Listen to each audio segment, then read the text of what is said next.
Doctor Shri Phool Meena, सहआचार्य, इतिहास विभाग, पंडित नवल किशोर शर्मा, राजकीय स्नातकोत्तर महाविद्यालय Dausa. MA final group B के सेकंड पेपर में मध्यकालीन भारत की सामाजिक एवं आर्थिक व्यवस्था के बारे में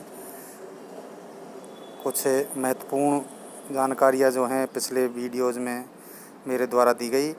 अब आज जो इस वीडियो में जो बताया जाएगा वो है सल्तनत कालीन धार्मिक अवस्था।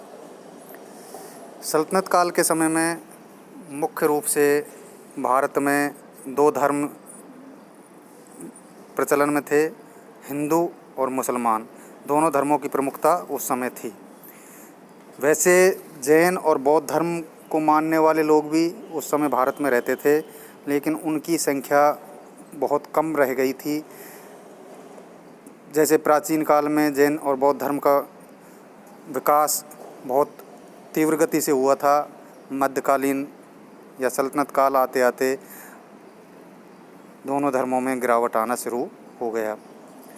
और मुख्य रूप से हिंदू तो भारत में रहते ही थे, मुस्लिम आक्रमणकारियों के साथ मुस्लिम लोग भी भारत में आ गए और उसके बाद मुसलमानों का बोलबाला भी भारत में हो गया। दोनों धर्म प्रमुख रूप से हिंदू और मुसलमान भारत में ज़्यादा संख्या में पाए जाने लगे। सल्तनत काल के सुल्तान तथा भारत में बसे मुसलमान अधिकतर कट्टर सुन्नी संप्रदाय के थे, जिनमें मुस्लिम धर्म कट्टरता से भरा हुआ था।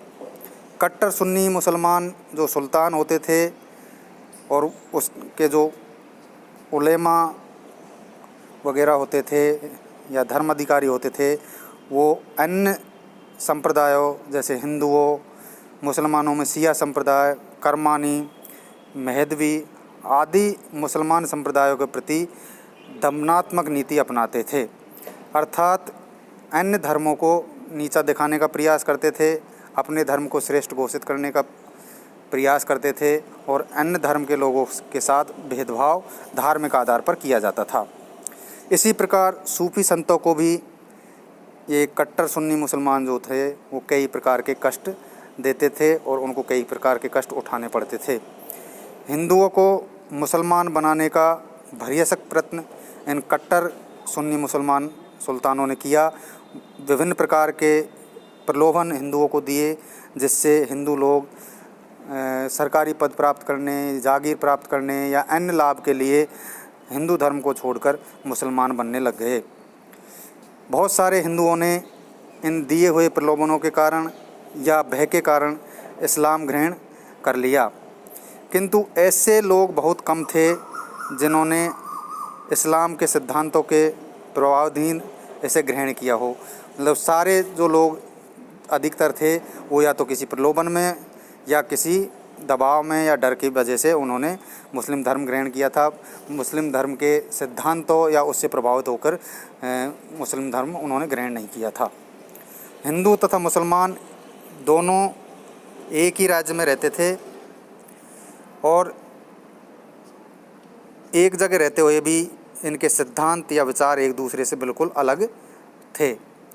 हिंदुओं को धार्मिक और राजनीतिक कारणों से मुसलमानों के असंख्य अत्याचार सहने पड़े, क्योंकि मुस्लिम जो है वो हिंदुओं के साथ भेदभाव करते थे, उनको मुसलमान बनाने के लिए प्रयत्न करते थे। यदि वो उनकी बात को नहीं मानते थे तो उन पर विभिन्न प्रकार के धार्मिक और राजनीतिक अत्याचार किए जाते थे। हिंदुओं पर अनेक प्रकार के प्रतिबंध लगाए गए थे, अनेक प्रकार के कर लगाए गए थे, जिनमें जजिया कर मुख्यतः जो हिंदुओं पर ही लगाया जाता था। फिरोज तुगलक ने तो ब्राह्मणों को भी जजिया कर से मुक्त नहीं किया था। पहला सुल्तान था जिसने मुसलमानों से भी जजिया कर, ब्राह्मणों से भी जजिया कर प्राप्त किया था। मुसलमानों के चरित्र व शक्ति का भी पतन होने लग गया था उस समय। मुसलमान परिश्रम से दूर भागने लगे थे और अपने शक्ति और पद के प्रभाव से ऐश्वर्यशाली जीवन व्यतीत करने लग गए थे। मुगल काल से पूर्व हिंदू जाति ने रामानंद, चैतन्य महाप्रभु, गुरु नानक आदि भक्तों को पैदा किया, जिससे हिंदू धर्म की जो शाख गिर रही थी उसमें पुनर्उद्भव हुआ और लोगों में एक हिंदू धर्म के प्रति जागृति उत्पन्न इन महान संतों ने उस समय की। मुसलमानों के बीच सूफियों ने भी सुन्नियों की श्रेष्ठता को चुनौती दी। सूफी संत जो होते थे वो कट्टरता में विश्वास नहीं करते थे और वो सारे शिया और सुन्नी दोनों संप्रदायों को सद्भाव के रास्ते पर चलाने का प्रयास करते थे। सूफियों का कहना था कि उलेमा ने कुरान शरीफ की गलत व्याख्या की है। उनका विचार था कि सतयुग आने वाला है, सल्तनत काल में सामाजिक तथा धार्मिक परिवर्तन आना प्रारंभ हो चुका था,